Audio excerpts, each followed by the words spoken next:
2026 तयारी आहे. सत्ता भाजपाची, मग 6 खासदार भाजपा सोडून शिंदे का घेऊ? भाजपमध्ये सगळा गोंधळ असं राष्ट्रपती.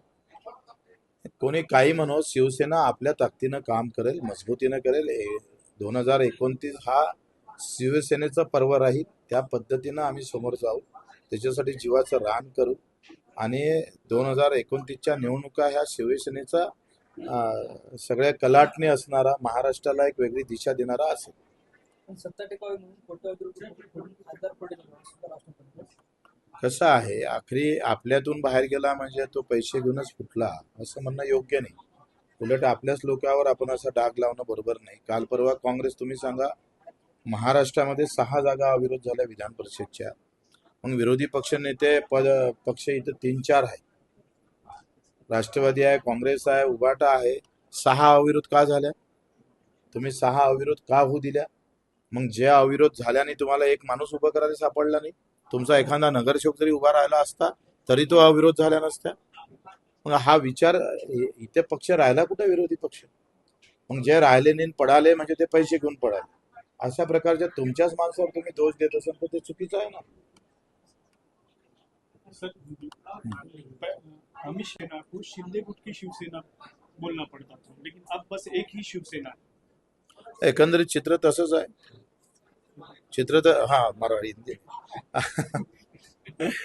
अब हिंदी में पूछा है तो ठीक है. अभी तो जो स्थिति है ना वही बता रही है. जिस तरह से महाराष्ट्र में शिवसेना का, शिंदे साहब का माहौल बढ़ते जा रहा है, उसे तो वही नजर आता है कि अब शिवसेना खाली शिवसेना, एक ही शिवसेना, और वो शिंदे साहब की शिवसेना रही.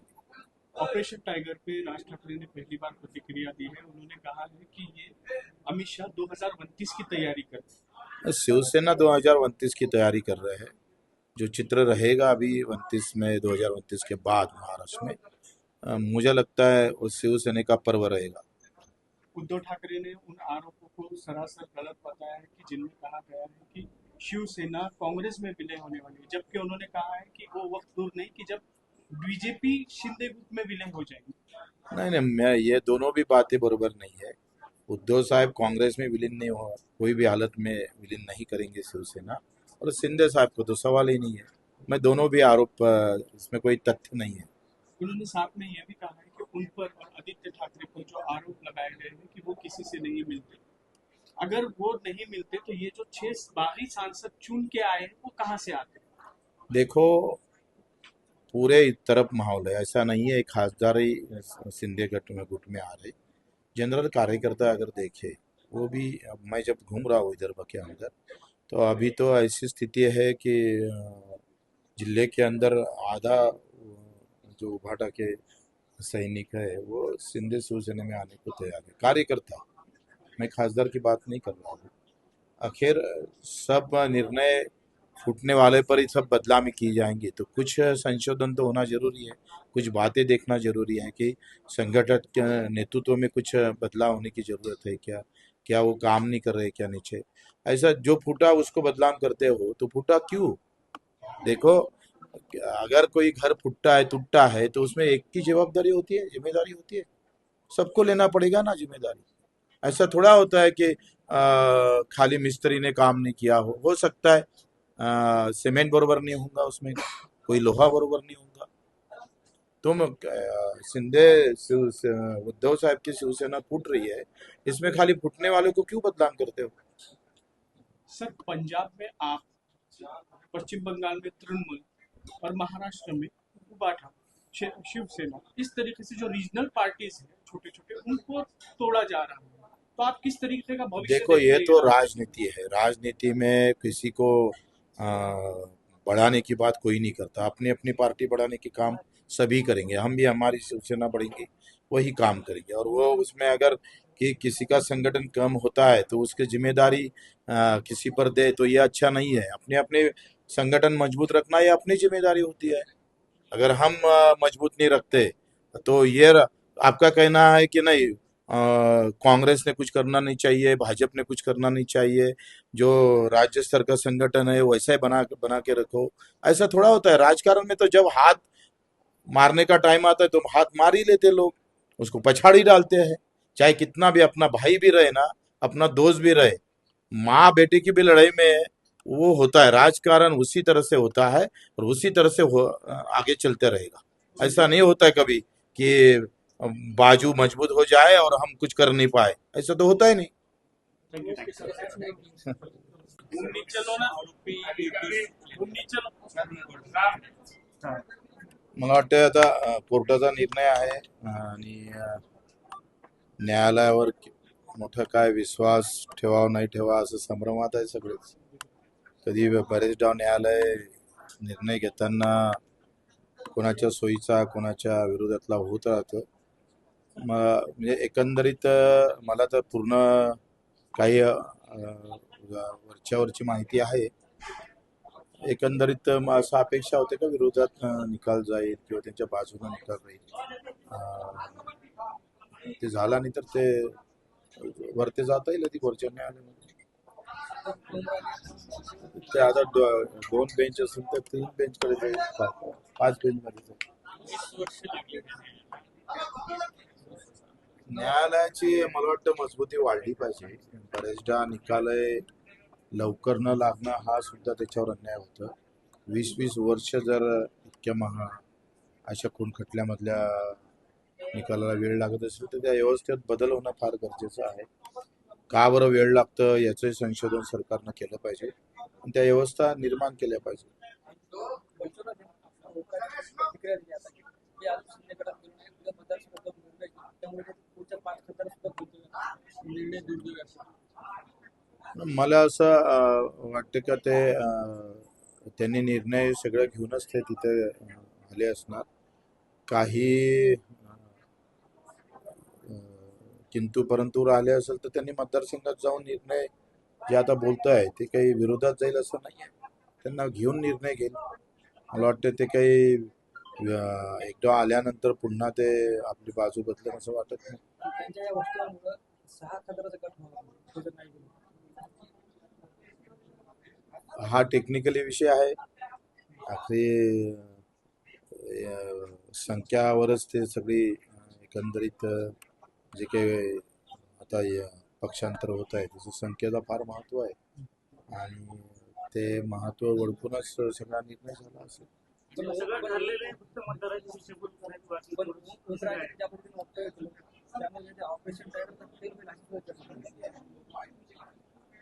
आता तो त्यांच्या स्तरावरचा विषय आहे. लक्षात घ्या, पक्षांतर कोणामार्फत ते सगळं झालेलं आहे, कोण ते केलेलं आहे, त्यांनी ते जबाबदारी उचलली असणार सगळ्या गोष्टी आणि त्या माध्यमातून ते पक्षांतर झालं असेल तर ते त्या जबाबदारी पूर्ण करेल ना. आता उमराजे कोणामार्फत गेले किंवा स्वतः गेले का, काय गेलं का, त्याची बैठक कोणासोबत झाली याचं आम्हालाही माहिती नाही. पण ते असं म्हणतात की कलियुग आहे आणि निकालानंतर त्यांचे वक्तव्य समोर. आता बरोबर आहे. त्यांना कसं काय सगळ्यांना अपेक्षा होत्या का तो इतका एकंदरीत जो काही प्रकार झाला होता तो सगळ्यांनी पाहिलेला होता कशा पद्धतीने झाला आणि असं झाल्यानंतर जेव्हा निकाल विरोधात येतं तेव्हा ते तर हे शब्द कोणाच्या तोंडातून हे शब्द निघतच. त्यांनी काही वेगळी फार अपमान करणारी प्रतिक्रिया दिली असे नाही. त्यांच्या भावना आहे त्या आणि त्यांना अपेक्षा होत्या का न्यायालय त्या पद्धतीनं समोर येऊन निर्णय देईल. कसं आहे राजकारणामध्ये तुम्ही सांगतोय राजकारण हे बेरजेचं असतं. ते कधी वजाबाकीवर कोणी जात नाही आणि बेरजेच्याच राजकारणाचा सामान्य कार्यकर्त्यापासून तर वरच्या कार्यकर्त्यापर्यंत ह्या बेरजेच्या राजकारणात धावपळ करत असते. त्याच्यानं मला असं वाटते का हे सगळं होत असताना आज जे फुटाफूट दिसतंय याला काही फक्त फुटणारे दोषी आहे असं म्हणणं तर योग्य होणार नाही. काही नेतृत्वाच्या चुका असेल त्या तपासून पाहिल्या पाहिजे. त्या जर तपासल्या नाही गेल्या तर कसं होणार आहे तुम्ही सांगा. आज आम्ही महाराष्ट्रभर मी जेव्हा उपोषणाला 7 दिवस उपोषण बसलो, 3 दिवस उघडं बसलोय, 350 सभा घेतल्या, 75,000 किलोमीटर आम्ही फिरत राहिलो, सामान्य लोकांना भेटत राहिलोय, कार्यकर्त्याला भेटत राहिलोय. संघटन लहान असलो तरी आमची कार्यप्रणाली आम्ही थांबवली नाही. ते सामान्यपर्यंत नेण्याचं काम केलं. आखरी नेतृत्वानं सुद्धा त्याच पद्धतीनं समोर येणं गरजेचं असतं. जेव्हा नेतृत्व थांबतं तेव्हा त्याच्या कार्यकर्ताही थांबतं हे लक्षात घ्या. हे तरी आपण लक्षात घेतलं पाहिजे ना. आखरी कसं होतं नेहमी काय होतंय का पक्ष फुटणाऱ्यालाच दोष दिला जातो. पण त्याचं संशोधन होणं गरजेचं आहे का हे का होतं अशी वेळ वारंवार त्या एकाच पक्षामध्ये असं का होतं याचंही संशोधन झालं पाहिजे. उद्धव ठाकरे चिंतन केलं पाहिजे. मला असं वाटते का एकंदरीत एक भावना आहे का सगळे एकत्रित होऊन शिवसेनेची ताकद वाढन कशी याच्यावर विचार केला पाहिजे. म्हणजे दोन गोष्टी शिंदे साहेबांना मागे घ्यावं, दोन गोष्टी उद्धव साहेबांनी मागे घ्यावं, पुन्हा शिवसेना एकत्रित होऊन कामाला लागावं. तशी वेळ आहे होऊ शकतो. होणार तर नाहीच, पण प्रत्येक जण आपापल्या ठिकाणी ठाम आहे. कसं आहे आखरी तुम्ही एक सांगा,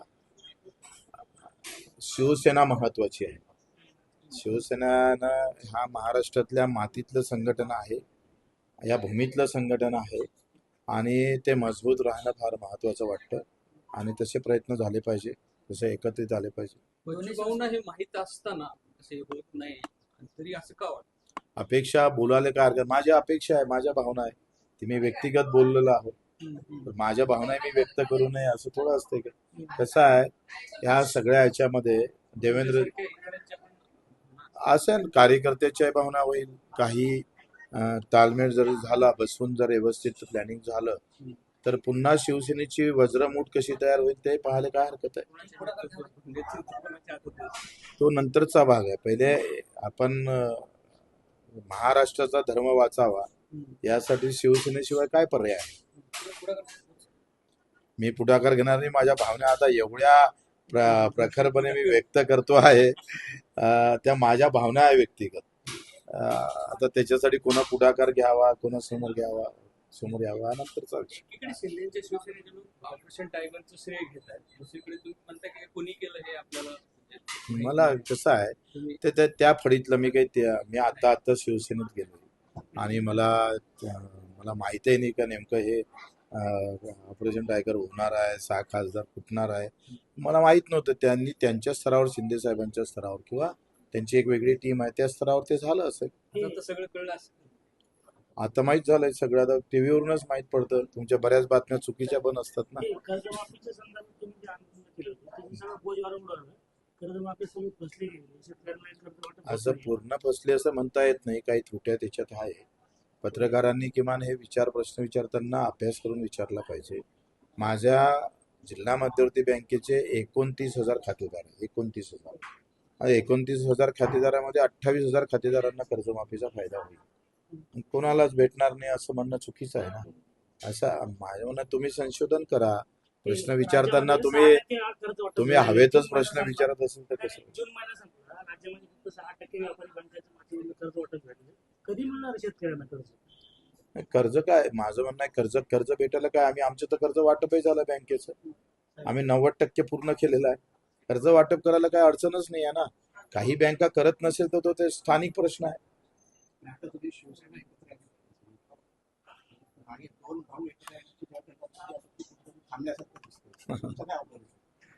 माझं काय मत आहे का, हा महाराष्ट्रातल्या मातीतलं संघटन वाढलं पाहिजे एवढी प्रामाणिक इच्छा आहे.